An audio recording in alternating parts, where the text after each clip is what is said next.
Well, hello, hello, hello. We're here. We made it. We Wait till are the mic is here. back. It is back. It took a 1 week hiatus due to some issues. Chase not being here, right? That was it. Do we just get to blame Courtney? Like, can we Oh, blame Courtney for everything? sure. Yeah, absolutely. Why wouldn't we blame That Courtney? feels responsible. Yeah, no, it's good. It's good. All right. So episode 75. Things are going. They're going. They are. It should be 76, but once again. Oh, Chasefer. Hello, Hey. Styles. How are we doing? Yes, tonight's been interesting. I had my other podcast that went from 8 to 9. Yeah. How'd that go? It was good. We talked about the Rustamel stuff this time. We have we have a genetic test for it now. Really? Yeah, fun stuff. That's it is exciting. Not Monarch and it is not Ultramel, so that's a plus. It may be Moon. Yeah, that it's interesting. I would we need to talk after this and see if I can reach out to the people that have it. I would love to exchange some pictures and see. It's interesting. So I like that there's a new test that only you can use. That makes sense. that is accurate. Hey, thank you, Shauna. Hey, Shauna, how are you? Yes, we did. We learned that only I can use it currently, so that's a win. You're welcome, guys. That's the genetic testing news for the. He needed that just so he could say it. He's got a gene so special, only he can test it. Yeah, that's the way it works. Yeah, interesting that potentially there's something that looks moderately similar over in Japan. So, yeah. Did they talk to you about it really, or did you just? I know you sent me the picture, but I didn't. No. I just sent you the picture and kind of glossed over it because, to be honest with you, I actually saw it last year there too. It floats around a little bit, but yeah, they call it Moon, and it looks not quite Ultramil, not quite Monarch, but close and different. Interesting. It would be interesting. Yeah, I want to. Well, that's the crazy thing. It looks very similar to what what you showed me. What started as the Ultramel and has now, or the Ultra Stable and has expanded and grown. Yeah, it's interesting. So I would it'll be interesting to see if some of that stuff lines up, but it'll be good stuff. Oh, Sana, she'll be back for the replay. She's sneaking in from backstage. Good job. You know what? This is going to be way more fun than Snakes the Fat Man anyway. It's fine. Chris won't mind. It'll be okay. Yeah, so you were gone for 2 weeks. I was gone. Yeah, was it nice to get a break from me? Have Courtney. She's probably more fun. She probably brings more energy. Lately, but that's just because you're dying currently. So, that's a little different. Yeah, I came back from Japan and I am just roasted right now. So, I love it. Existence hurts. Well, I asked you, was it worth it? And it's funny, earlier in the week, it started as totally worth it. And I feel like as the week goes on, it goes more and more to maybe not worth it. The more I didn't feel well, the more I'm like, you know what? I don't know. I love that. I'm clocking in a lot of sleep time right now, and it's not great because it's not fixing. Yeah, that's tough. That is tough. Yeah, I'm still waking up at 3:30 a.m. Oh yeah, that's not a win. Did Canova bring any new Morphs back from Japan? No. We just got to peruse through collections and see what they've got over there. Some of their Dinker stuff. It's really neat. Yeah. It's pretty cool being on the other side of the world, and people also have their Dinker projects they're messing with, and some of the stuff's pretty cool. I did see an adult female caramel for the first time in probably almost 10 years. Gorgeous. It's so gorgeous. Caramel is ironically the best of the ultramelanistic combos. It really is. It just creates snakes that are born looking like horseshoes. So it's a problem. It was incredible though, as a full adult, just the pink color that actually comes through that, and very surprising. Yeah. Yes, yeah, the Reptile Expo in Tokyo was a blast. It was pretty freaking cool. So I noticed when I logged in today, we're at 900 subscribers. I feel like Ashley is at 900 subscribers because she's going hard.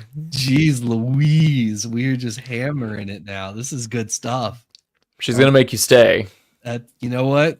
It'll be worth it. She's just pulling me in. Yeah. I know it'll be worth it. Yeah. So you spent not a full 2 weeks in Japan, but 10 days, 11 days. 11 days. Yeah. Yeah. Yeah.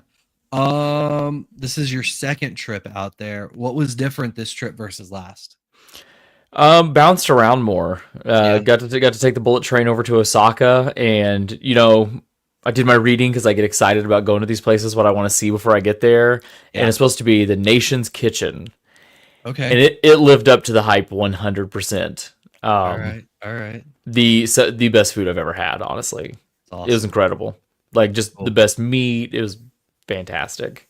I love it. Now, I know that y'all had other breeders that y'all spent a lot of time in Tokyo with. When y'all went to like Osaka, were y'all being escorted by locals that were helping, or was this mainly just we Ubered a lot. We all Ubered a lot.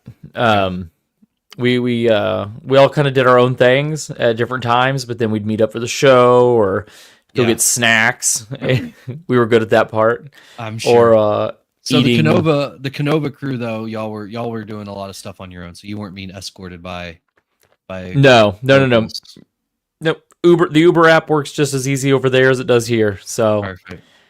We were able to bounce around. Hero is great. Hero and Satoshi both really took care of us when we were with them at their facilities. Yeah, they drove us around to things. That's awesome. Yeah, but showed it's us all the sometimes cool stuff. like you go visit a new place and you almost like you want to have some time to yourself, but also you're like you feel like you I kind of get to the point where I actually feel bad because the Japanese people are so kind. They're out of their way nice. Yeah. And they're just like, no, we'll drive you. I'm like, no, you don't have to. Like, they've got to have a life outside of being a driver. Yeah. And I'm like, no, it's okay. Like, guys, we'll hang out later. It's okay. Yeah. Hey, money goes so far in Japan. It is a fantastic. Yeah. We were, and then we had sushi for breakfast at like 7:30 in the morning. Just that's how we're going in the fish market and just eating raw things and.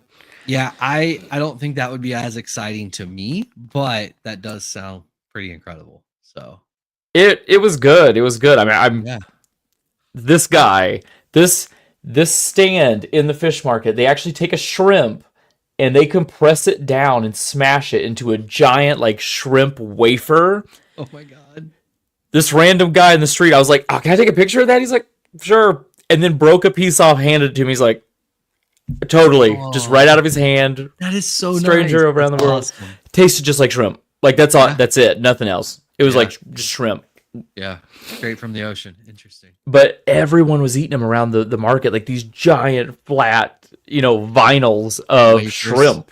Yeah, that's awesome. No, that's a good time, man. That's exciting. We talked about it.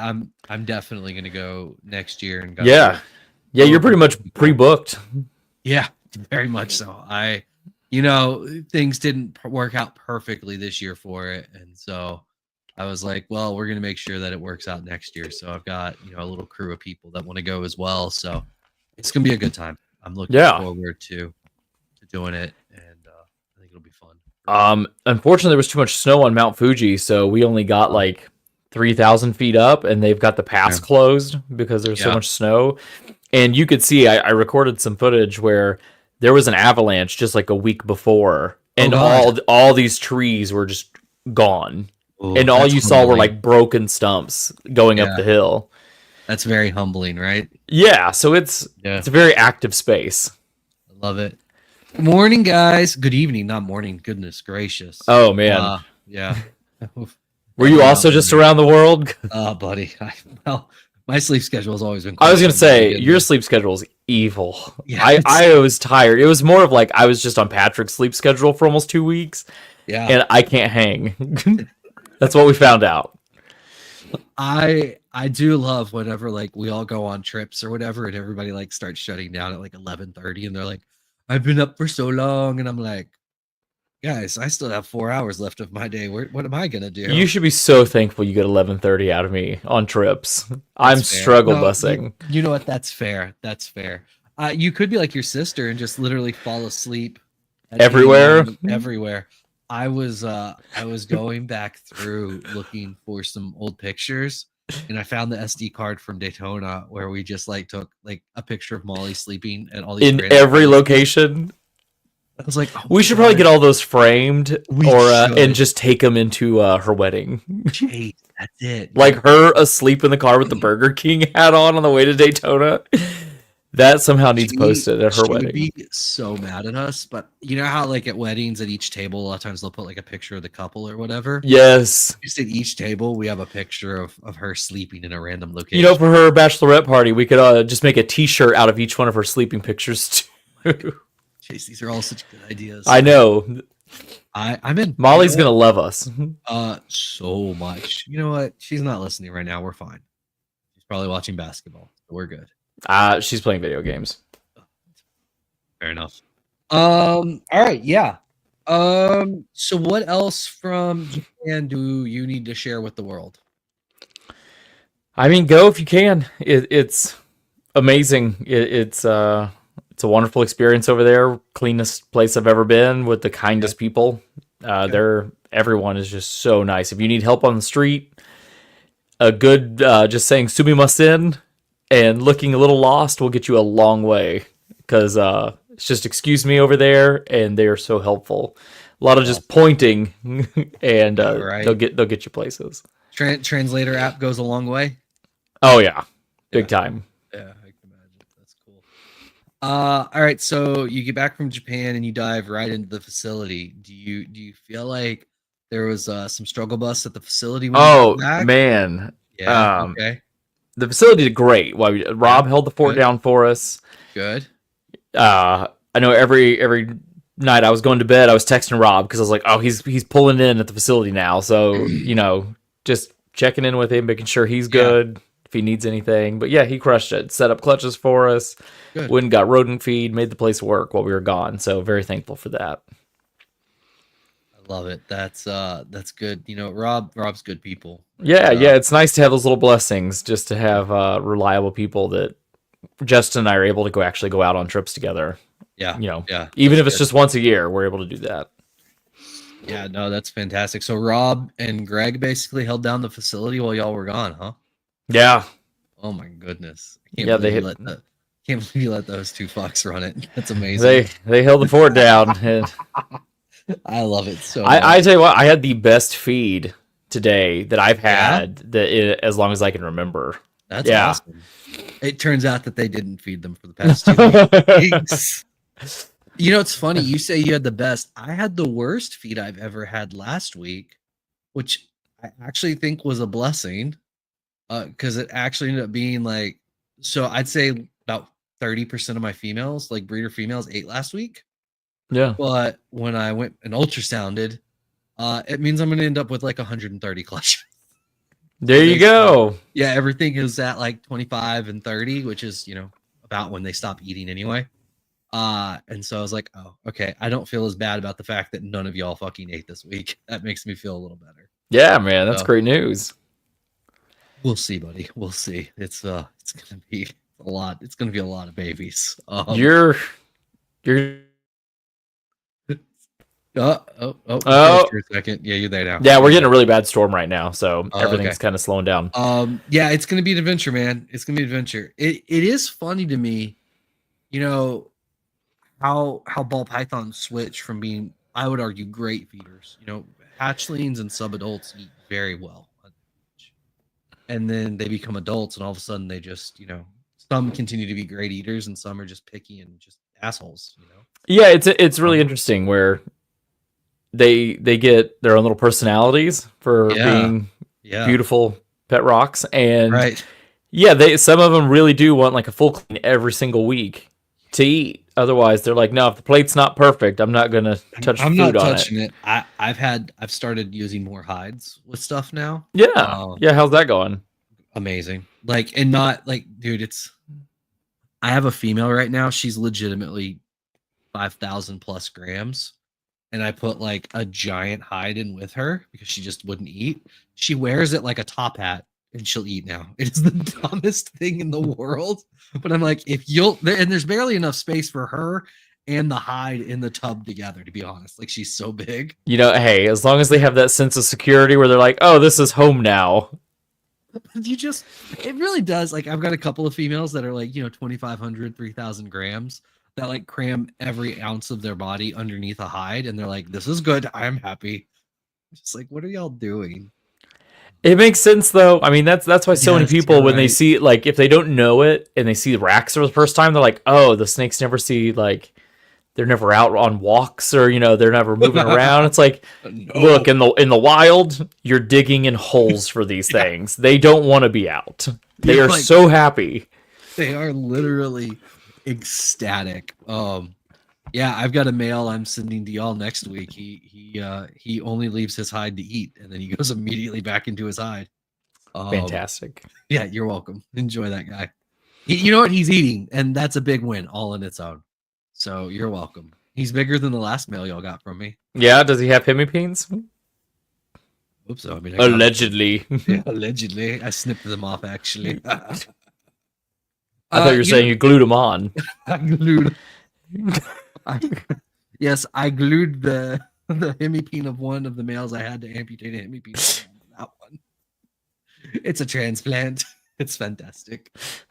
Oh my god, it's amazing. I love it so much. Yeah, man, it's good. It's good. So I'm glad to hear that the facility was on lockdown and everybody held it down, So Yeah. Yeah, we were thankful. It's honestly been kind of boring in the industry the past couple of weeks. There hasn't been. Yeah, no one's juggling stuff they shouldn't. Like, come on, guys, step it up so we have some fun content to roast. I was Courtney had some family issues arise, so we couldn't do an episode last week. I was kind of a little bummed. We were going to talk about actually like how this is the part of the year that's like the most depressing in ball pythons for a lot of breeders, because it's like that in between stage, right? Of most people aren't getting a lot of clutches just yet. Everything is already hatched for the most part, and you're the summer drought.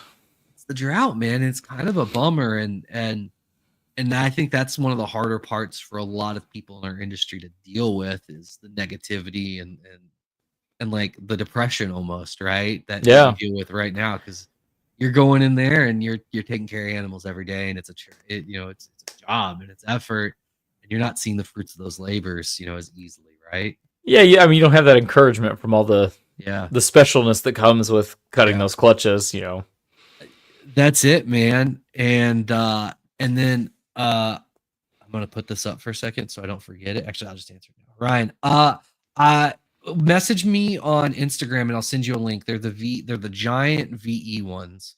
But I can send you a link if you just message me on Instagram. I'll send it over to you.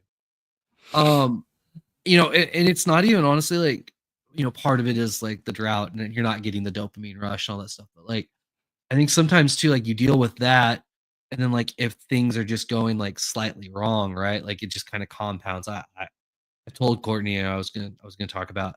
I think a lot of people think that when you're running like the bigger side of snakes, right? Like I'd consider or a chimera or a Canova. Obviously, like we're all.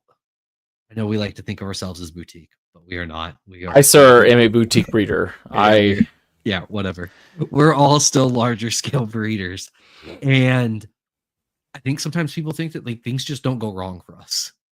And yeah, exactly. And I wanted to be like, one of the things I was going to talk about last week and talk about it now is like I had to euthanize a snake. A couple weeks ago, he got a scratch on his hemipene while breeding, I assume. And then within a week, it went from like slight inflammation that we were trying to treat with antibiotics, with advice from a couple of vets, to his entire asshole was solid black and like tissue was falling off. Like just like that, and it's a male that I was really looking forward to breeding to a ton of stuff. And like you start thinking though, right, of like it's not just the loss of a male, which is terrible and sucks. It's the loss of all of the potential for the next 5 years, right? From the offspring and everything else. And it can cause you to spiral if you don't really like realize and internalize like this is just part of the process. We're farmers, right? And loss is a very shitty part of this whole process that we deal with, and you have to kind of work through it and know that's part of it, and you truck through it, and you just kind of like you do your best to try and avoid those situations. But like, let's be real, if a male ball python decides to keep his wieners out a little bit too long and gets them scratched, what are we supposed to do? Like, yeah, that's like, what are you gonna do? Nature's funny like that sometimes. So dumb. Meanwhile, my hognose male just like drags his hemipenes across, the Santa chip. Well, that sounds like normal hognose behavior. Just... Let me tell you. So yeah, I think sometimes people only see the videos of the trips to Japan or the really exciting egg cutting clutches, or really exciting clutches, and they don't see the rougher side of it, where we never hit the odds and we should have over and over and over. There was a group of videos that Andre and I did last year, and it was an ultra clown bred to 3 Cypress het ultra male plus het clowns, and we got like 20 plus eggs from the 3 females. And I was like, I'm going to get a Cypress Ultra Clown. I just felt like it was going to happen. I was so excited. I was like, one of these has got to prove out, right? No. And as I'm doing the video, you can hear me getting more and more depressed as I'm cutting through the eggs. And it's like, I get to the last female, and I'm like, all right, guys, 3rd shot at getting Cypress Ultra Clowns. It's definitely going to happen on this girl, all right? So... yeah, man, it's all a part of the process. We all miss odds, and honestly, if especially people like y'all, if you didn't miss odds, no one would ever hit anything new, right? Just by sheer numbers, yeah, we would all be ahead of them, and so it's good times, man. That's why we're just a small boutique breeder, and shut up, so stupid. I love the delusional world you live in, where but I think a lot of people don't understand how small we are in comparison to some of the guys out there. Yeah, it's funny. Bob's show was in February.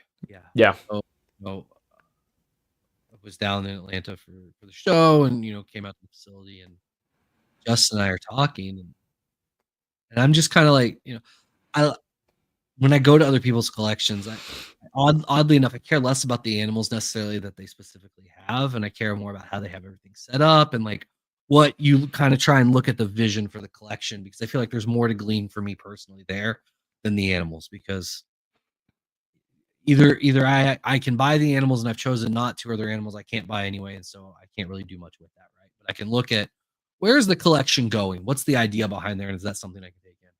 So I'm standing there, and Justin comes up. And he's just like, "What are your thoughts? What are you thinking?" And the first thing I said to him was, "It always amazes me how small you are." And it goes back to what you're talking about, right? It's a small collection in my mind, because, like you said, I know how large other people are. And I look at the collection, I'm like, it's small, like, yeah, y'all do 300 to 400 clutches or whatever the number is now, but like. And that is a lot of animals, We have never broken over 302. Oh, okay. All right. That's been the absolute max. I maxed us out at 302, not last year, but the year before. We did 285. Okay. Last year. That's I'm in the weeds here. I get it. Yeah, but I'm just saying. That's still 1,800 to like 2,400 babies a year. It's a lot. That's not a small number, right? And you know what? Hey, big kudos to Rob, because Rob gets to take care of and feed all of those hatchlings. Yeah. Oh, Ryan said this. Yeah. Kevin gets a lot of hate for a lot of stuff, but I do appreciate he gets pretty real on some of the issues that he's seen. Yeah. And God knows he's seen some real stuff. Yeah. So I think it's important to see. I think a lot of times people are afraid to talk about the negative, and look, like, there are times where like it is our fault as a breeder that something went wrong. But if you're taking care of your animals and you're really like on top of stuff, like, stuff's still going to go wrong occasionally. It's just going to happen, and it's how. That's they're animals. It's live animals. It's live. It happens. Yeah, exactly. Trust me. You go to a zoo. You go to behind the scenes at the zoos. Yeah. There's a lot of turnover. Yeah. A lot of turnover. Yeah, it's rough. I think we do better, ironically, than a lot of We do. I always had this idea in my head, honestly, that I was like, oh, zoos, that's like the master class. And then you start finding it's all 10-gallon aquariums behind the thing. I'm like, what? You start finding out. I've been tricked. I've been tricked. But yeah, no, good on Rob for, it's funny. I was taking care of my hatchlings the other day, and I had a moment where I was like, how much money would it cost me to steal Rob from Canova? Buddy. Like, I had a moment where I was just like, God, I could use a Rob. Like, I really could. I don't know. It might be easy right now because I think he's pretty tired from the last 2 weeks. He might be able to swoop in right now. I'm gonna text him and be like, "Hey, buddy, I'll take care of you." Just this is the weirdest "you up" text on a Thursday night, but you up? You want a new job? Rob will be like, "Only if you bring Molly too." I'll be like, "Well, I can only afford one of you." So, I love it so much. Yeah, it's anyway, yeah, most people aren't hatching out, nearly as many hatchlings, and so they're just the scale just seems very different. Where I do agree with you for the amount of production that y'all put out, the size of the collection is small. I do agree. Yeah.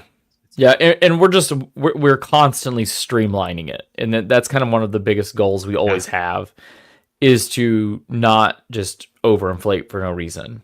Just always keep streamlining everything and what we have.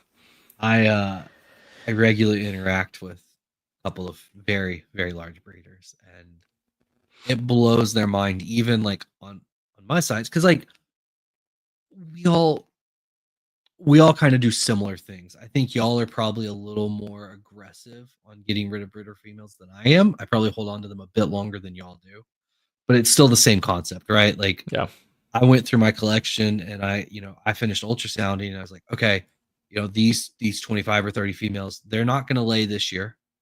Okay. What would be my plans for next season? If I don't have a good answer, they're just going to go.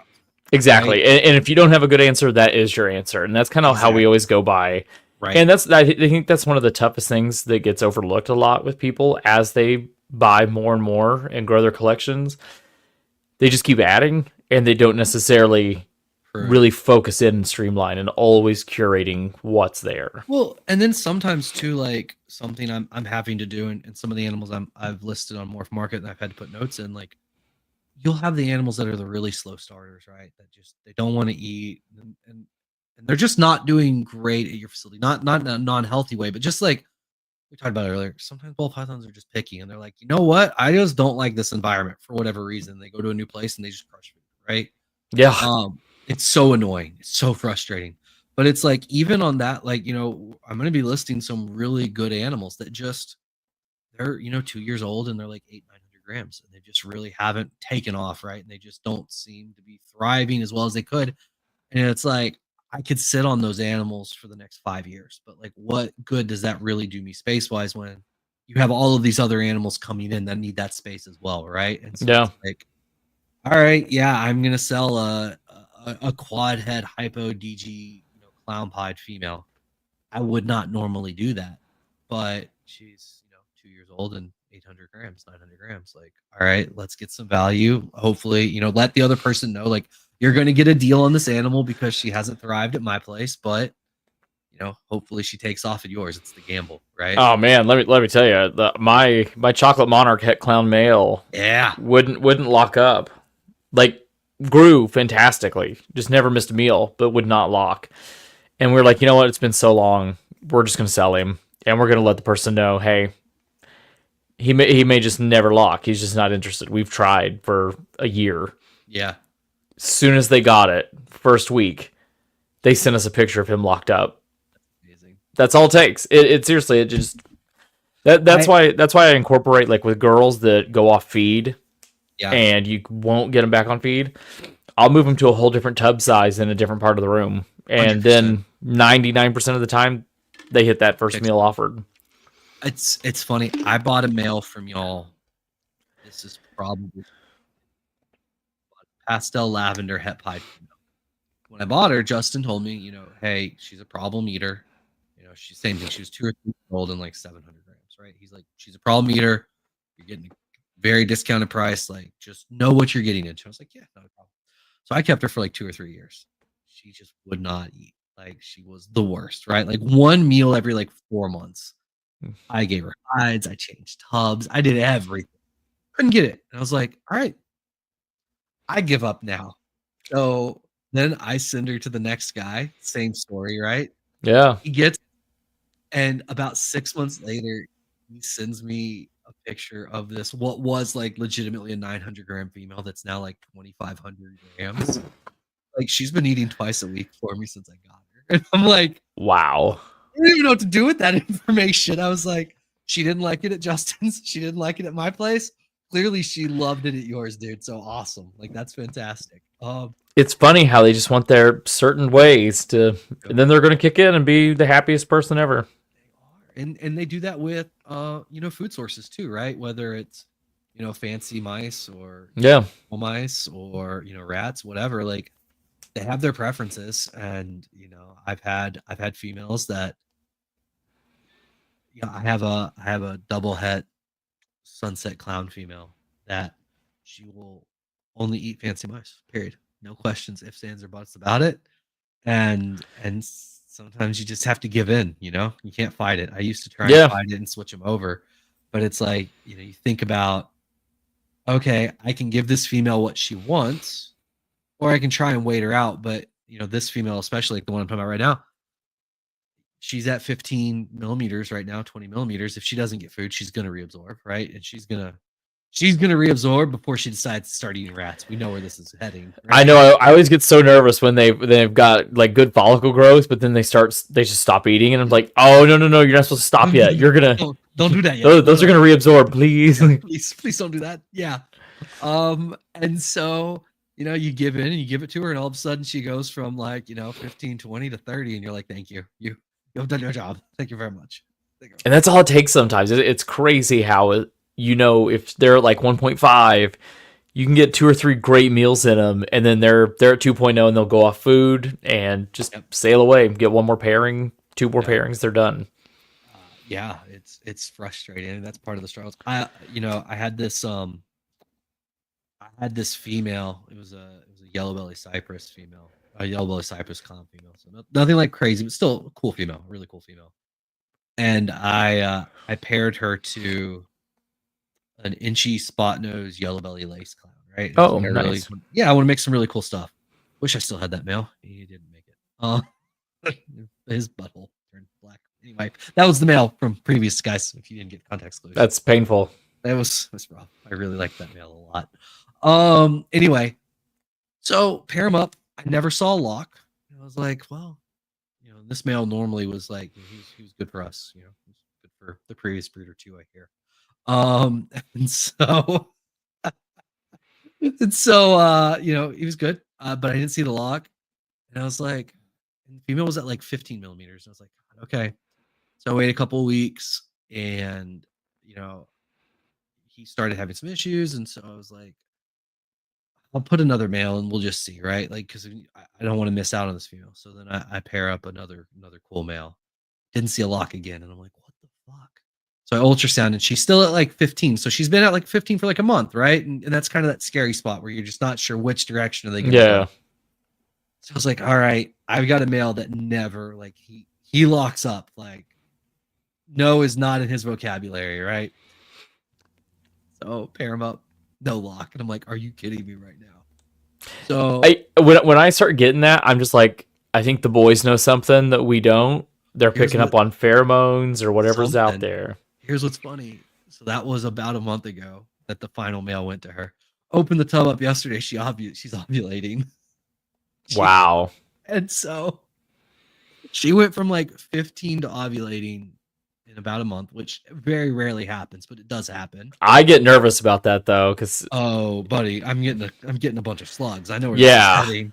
Yeah, I know where this is heading. It's a bunch of slugs. It's never good when they pop off that hard and fast. If they go from nothing to completion in a month, it's like, oh yeah, I just felt great about it. Now enjoy the soup. I told Amelia, I was like, This is either going to be the greatest Who's Your Daddy clutch, or it's going to just be nothing but disappointment and sorrow. So, good news, guys. In about 45 days, you're going to find out on my Instagram whether it's disappointment and sorrow or not. We're going to get to know Patrick's worst of the week, everybody. Yay. Oh, man. I didn't even mention I had a crazy worst of the week this week, besides just feeling miserable. Yeah. Yeah. So, I don't feel great. I leave work today. I'm headed to Chick-fil-A. I'm like, you know what? I'm going to get just a bowl of their noodle soup and like 8-count grilled nugget. Like that just fixes everything. Well, good protein. Sure. Okay. Our Chick-fil-A is closed starting today through the entire summer. And you've been to my small town. Yeah, I didn't know that was possible in Georgia to have a Chick-fil-A is like the life of this town. There's like 14 people in the town. There's like 14 people, but it's now closed for the entire summer. Oh my god. So what are you going to do? I don't know. Yeah, that's fair. I mean, I cook pretty much everything anyways. It's just like, I need like a quick healthy lunch once in a while that I didn't make. Yeah. Chick-fil-A's the go-to. Oh my god, that's rough. And now it doesn't exist. And then, it gets better. The day compounds. Okay, continue. So, our flight was delayed for a day leaving Japan, so we got an extra day. Bonus day, yeah. Yeah, but I was supposed to get home on Friday and go see episode 3 in theaters with Abby. Okay. Well, I couldn't make that because of the postponed flight. So I booked 2 tickets for us for tonight for the last showing. Okay. We get to the movie theater tonight, and he goes, that was actually a mistake from our contractor. It wasn't supposed to be playing today. It froze. We're actually not able to show it. And they refunded us. And they were cool. They gave us movie vouchers for a couple free movies, but so then no episode 3. I have the high ground. It turns out the movie theater had the high ground. The movie theater had the high ground, so it was just like ouch, and then destroyed. That's rough. Well, I guess while we're on it, did you have a best of the week at all, or was it just rough and rougher? I mean, I'm home to my lovely wife, and I'm happy about that. So, yeah, it's I love traveling and being places, but you made the announcement public, so now we can talk. Oh, I knew you were gonna. Chaise, you have the best of the year. What are you talking about? I do. Hence why I was so excited to get back to my wife, buddy. Guys, we think Chaise is a proven breeder. We're not going to know. I'm going to have a baby. It could be dual sired. We're not sure yet, but as of now, that's very concerning considering you've been the only person that says stayed in my house so far this year. Well, dude, that's exciting. Yeah, how did we get 36 minutes into this and not talk about this? Buddy. Yeah, big news. October 29th due date. So I keep telling her I should just dress up and come into labor and delivery with a trick or treat bag since we're, on the verge of Halloween. Parks and Rec. Yeah. You're gonna do like an April and Andy situation where Abby decides to put on all of the makeup for the Halloween Halloween costume. I hope not. Oh my god, that'd be amazing. Yeah, no, I was super excited when y'all called and told me. It's funny, so y'all call and they're both sitting like behind the table like 2 kids that just got in trouble. And it was funny because like right even before y'all said something, I was like, oh, I think I know where this is heading. And then you show the picture. I'm like, oh my god, I was so excited. I love that when we called you and JT that night, we also called like our grandparents and like you were in the lineup of family. And then I remember when I told JT, he was just like, we're having a baby. He was like just going nuts. He was so excited. Yes. The really only downside is what originally started as boys trip is really quickly becoming family trip. So because now we're bringing kids. It was bad enough when it was just the ladies, but now how great are the influences though with you and JT and the whole crew. Buddy, your kid is gonna get some life lessons that most children never have the opportunity to get. Does he become a 9/11 truther or not is the real question. So. I'm going to let you and JT duke that one out. You know what? I'm going to let JT have this one. So, oh my God. So exciting. Yeah. So that was, it's funny. My reaction though, when y'all told me how far along it was, I was like, wait a minute. There's a chance y'all knew about this when I was at y'all's house. Yeah. Fucks. I was like, I'm not upset with you, but well done on keeping secrets. It's funny. Our mom had the exact same reaction. First, she was like, "You mean you've known for the entire first trimester, and you're just now telling us? Are you serious?" I get it, though. I get it. Like it's important. Like it's much safer to do that, right? Yes. Oh my God. And you know how much I play things safe. Yeah. That's the best of the year. Honestly, like that's my best of the week, I think. Yeah, I'm so excited. Actually, I really am. And that's why I was like, I was kind of eager actually to get back to home from Japan, because I was like, I miss my wife. Yeah. I just want to be around my wife. Yeah, you're like, she's my best friend. I want to go hang out with her. She's growing a baby. It's just a baby. Okay, well, besides y'all having a baby, my best of the week. I assume that everyone is familiar with oatmeal cream pies. Is that fair? Yeah. Okay. I mean, it's kind of like the grossest of like the Little Debbie snacks, but yeah. Did you know they make a peanut butter cookie version called a peanut butter cream pie? It's 2 peanut butter cookies with peanut butter cream in the middle. Now you have my attention, and it sounds terrible for you. Pretty sure RFK is trying to get that banned right now. Yes. Each cookie is 450, or each. Oh my gosh! Each little pie is 450 calories. They're worth every calorie. That's concerning. It's awful. We were at the grocery store the other day, and I saw them, and I was like, I shouldn't, but I'm going to. And then even today, while I was at the gym and then playing basketball, all I could think was, I'm going to eat one of these tonight after dinner. And it's literally going to wipe out my entire workout and basketball session. You know what? You're bulking. It's fine. I'm bulking. It's fine. That's all you have to say. Anytime you start having a snack after a meal, just like, I'm bulking right now. It's fine. I'm just bulking. Jason says, Patrick, now you have to have one too, right? That's what I heard. That's how it works. Yeah, I can assure you, Team McKnight will not. Yay! Everyone's excited for Patrick. Yeah, I don't think Team McKnight's having a baby anytime ever. Buddy. But yeah, so peanut butter cookie cream pies, game changer. 10 out of 10 recommend. So if you're a fan of them, I recommend them. Thanks by the Snacks by Pat. Yeah, this is the Snacks by Pat section of the show. It's really good. All right. So caught up on Japan. We caught up on the facility. Nothing super exciting happened in the industry or in general in our lives aside from you having a baby. So that's cool. Anything else we need to touch on tonight, man? I don't think so. Not tonight. Yeah, I think that hits everything. Cool. All right. Well, on that note, guys, we need to let Chaise get off. He's got to get to sleep ASAP because he's dying. Apparently, I am hurting right now physically. He's got a strict 3:30 wake up call ahead of him. So, it'd be funny if it wasn't true. It's awful. It'd be so sad. Yeah. You know what? Just text me when you wake up, and we'll see if I'm still awake. You probably are. It's funny because I hung out with Antoine from DPR while we were there almost the whole time, and he's dealing with the same thing right now. Like, we're texting each other like, yeah, this is the worst. Like, the jet lag last year was not that bad. Like, we had a couple mornings we did this, and then we were fine. Yeah. We're both struggle busing right now. And then Justin's fine. Of course. Justin's just... Well, when you're a robot, it's easy. Just he's just a happy little daisy just popping up. Just, here we go.